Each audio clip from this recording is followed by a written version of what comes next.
It always comes from the top. It comes from the CEO down to the COO, down to the CFO, and I think that needs to trickle down to the people that are making the decisions, the buyers, the people in purchasing. The people at the top get it, but they really need to make sure that the people that are working under them know what it is that their diversity goals are.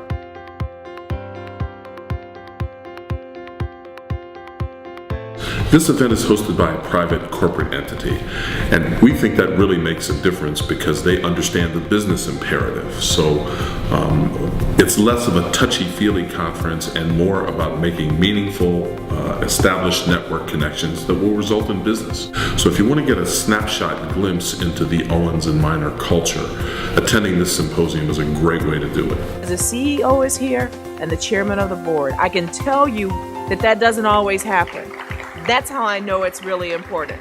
Everybody is represented from IDNs to GPOs to large distributors. All the decision makers that work at Owens & Minor are here, and you have a chance to meet them. You have from Gil Minor, the chairman of the company, to the president, down to the supplier relations team. You can talk to them about your products, and it's just a great way to get into Owens & Minor so they can learn who you are and what you do. As things seem to get bigger and smaller at the same time, let's not forget what's important in business, and that's about the people in this room and how we work together and how we look for opportunities for everybody in this room and across our country. Understanding the language of healthcare is totally different than what we're accustomed to, but just coming here for the second time alone, still learning, but it's been a tremendous experience for us, and I think we can really be a great partner in the healthcare industry. To meet with the senior level IDNs and also with the high level at Owens & Minor, which brought us together. This thing has been much faster, and it has been a great platform for Trinity, and we have grown our Trinity business through this platform tremendously. We are no longer limited to selling our goods and services to the buyer next door.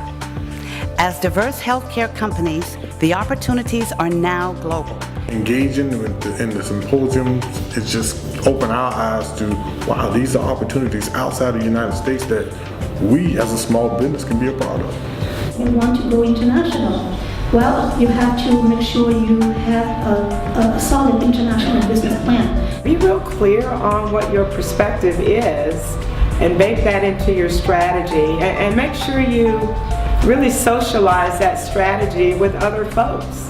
These folks help us, if we are really listening, evaluate our weaknesses, take the information that we didn't have prior to coming here, and cause that to be stronger organizations as we move forward. Really focus on the how, and to focus on very practical solutions, options, strategies for building the scale that we all need in order to compete in this consolidated and more global supply chain. Before you go and try to get a $50 million contract or get capital, you might go and recruit a professional manager to join your team who's been where you're trying to go. The real wealth now, and you'll see this in healthcare, is really in the knowledge economy.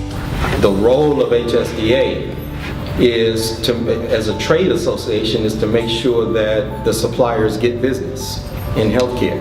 That's when we know we've been successful. You can't do that if you're not as competitive as possible. And to be competitive, you've got to have information. So come with an open mind. Don't come with any preconceived notions, because there are none.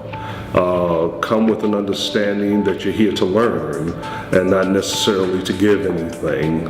It truly is an educational forum for us to come to, especially young entrepreneurs that are diverse, to see what it really looks like, what it really takes to be successful in the healthcare industry. Work with us so that we can continue to put into place the things that makes supplier diversity work for our customers, for our communities, and for our shareholders. And that is critical. That is what it all adds up to. The people making a difference and generating wealth in our communities.